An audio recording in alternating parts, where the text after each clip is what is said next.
Well, Julian Assange is very confident he will be an Australian senator after the next election. This is despite the fact the WikiLeaks founder continues to live in self-imposed exile in the Ecuadorian embassy in London, a measure he's taking to escape extradition to Sweden, where he faces allegations of sexual assault.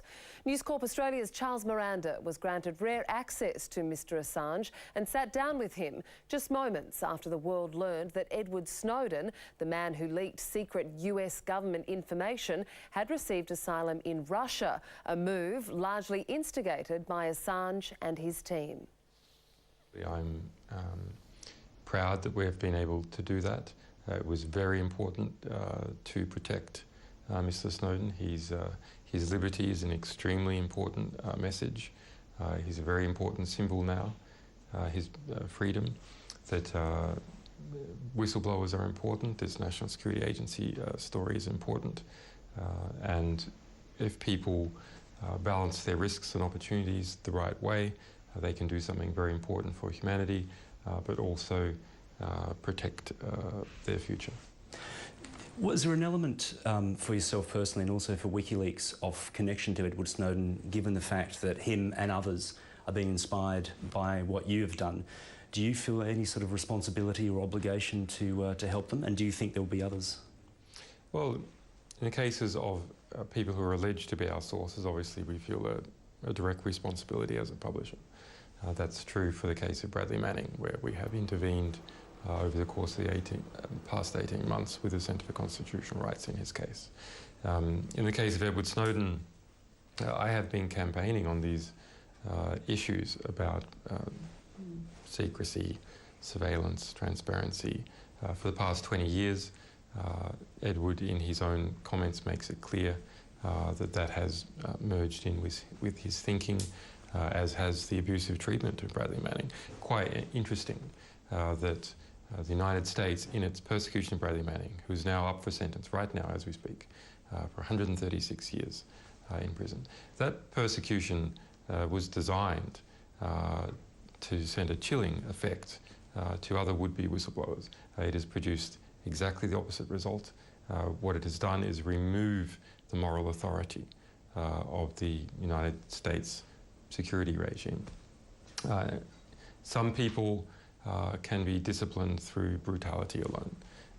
Fortunately, in the cases of Edward Snowden, these are young, serious people who need to feel that they're working a system of moral authority. When moral authority collapses, they won't stand by and participate anymore. Right. Just on Bradley Manning, one of the issues that came out from the court, as you're no doubt aware, was the description of WikiLeaks as a transparency movement, not a journalistic enterprise. It's an organisation that provides information to the people. It is a journalistic organisation. I don't like to get into these labelling contests. Has it changed at all? I mean, has WikiLeaks evolved into something from what it was, or is it still the same organisation it was 2 or 3, 4 years ago now? It has evolved. I mean, all the core principles are the same. The goals are still the same. The capacities have substantially increased. I mean, let's not forget the scale of the attack.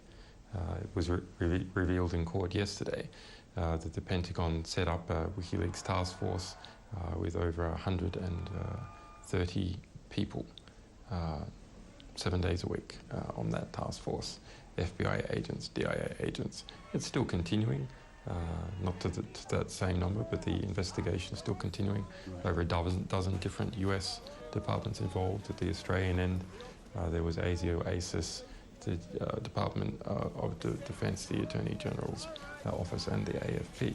Fortunately, the Australian population and media wouldn't stand for that, and a lot of those investigations were cancelled. But DFAT and other groups were in continuous liaison with the United States. It may not be known to many Australians, but Australia has spies from its embassy sitting in the Bradley Manning case, and has had throughout the past year. Of course, they wouldn't call them spies, they would simply call them diplomats who were there reporting what's going on in that case back to the Australian government. Now, is that part of the consular assistance function of the Australian government to an Australian media organisation that is being persecuted by a superpower, protecting its staff, protecting the rights of Australians? Absolutely not. None, not a single piece of information from those diplomats sitting in that case for the past year and a half has come to us as an organisation, has come to me personally, has come to my lawyers. It's all about collecting intelligence so Bob Carr can better manage his press lines. Is this the sort of thing that's driving you to want to enter the Senate? Well, there's a very personal and organisational connection with a type of corruption of purpose in Australia represented by Bob Carr and how the ALP has behaved in Canberra over the past 3 years. It's quite important, I think, when people have a political position, a broader political position about transparency, they've actually felt the abuse themselves. We've felt, as an organisation, me personally, we've felt the abuse in Canberra. People may not quite understand you've called yourself a party of accountability, an insurance policy. I mean, is it a legitimate party? I mean, here's the facts.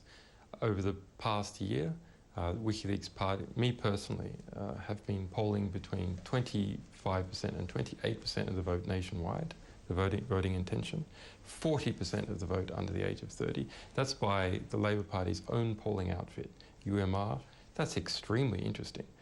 I'm obviously proud of that, but it's also something extremely interesting about the Australian people and about what is happening and their perceptions of what is happening with Canberra. Just on that point, Kevin Rudd, the Prime Minister, has obviously now recruited 3 ex-Barack Obama staffers to run his election campaign. What are your thoughts on that? Well, we had one as well. We had one before he had one. Right. So if we go back to 2008, what was Barack Obama's campaign slogan?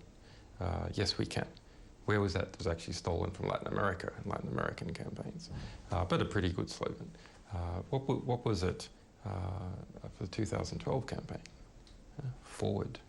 Okay, that's the difference between the people who are optimistic, who thought that Barack Obama might actually achieve some change, and those people who saw that he was sucked in and corrupted by the process. How hard is it for you to electioneer from here, from this room? It's obviously very hot. There's no windows. I mean, it can't be easy. Yeah, it's not easy, but it's a challenge. And, you know, I'm someone who likes challenges. One thing you mentioned before is that you'd be prepared to stay here for 5 years. I mean, is it going to go that long? Could it go longer in the embassy here? I don't know. I don't... you know, I'm busy dealing with, we have a dozen lawsuits throughout the world. We have people associated with the organisation one way or another in prison, trying to not be in prison, serious publications. So we're in the process of dealing with that. My own personal circumstance, well, of course, the situation is difficult here, but I'm doing great work, so I don't need to worry too much about it. Just finally, the Sweden, I know it's a long question. Is there any room for compromise, firstly, on what can be done to address that issue? And in some people's view, that is an issue. And secondly, do you feel anything for the women at all, not the allegations so much, but the women involved, the persecution that they say they've been facing, the abuse they face, the threats, they can't go to work, they can't be seen? Oh, come on, seriously. I mean, you can't just come up with claims like that. This is the claim that one of the victims is making on her blog. You can't just come up with claims like She is making these claims. Yeah. She's making the claims on the blog. I'm sure you've seen her blog. She's not making those claims. If we want to talk about you know, abuse and threats, there are proven ones. There are proven ones of very senior figures. There are bills before the United States Congress to define me and my staff as enemy combatants and have us assassinated. There's threats to have us kidnapped from Europe. There's threats by very senior figures that we should be kidnapped and assassinated. There's my son has had to move and change his name. My mother has had to move, etc. So let's please be proportionate when we talk about allegations that are proven and allegations that are not proven. In relation to the Swedish process, we have extensive documentation and have described that. We have said something, I have said something very simple, and my lawyers, through this whole time period. First of all, I am not charged. Like you, I am not charged with an offence. The part of the extraordinary situation in this case is an attempt to extradite me without charge. The formal status of the Swedish investigation is, quote, preliminary investigation. That's what the Swedes call it. Now, we have said Swedes can come here. That's not a problem. They can pick up the phone. They can do whatever. They can engage in many legal processes to do that. They refuse to do that. They refuse to explain why to do that. They do that in other cases. Or they can simply issue a diplomatic guarantee that Ecuador has asked for as a state, that I not be re-extradited from Sweden to another country. And I can answer their questions there. They refuse to do that also. Do you believe they've been used then, having said what you've said? It's very clear that the case has been used to satisfy a number of different political agendas. Political agendas of particular political parties in Sweden, political agendas of the United States, which immediately, the Pentagon immediately started spreading this stuff.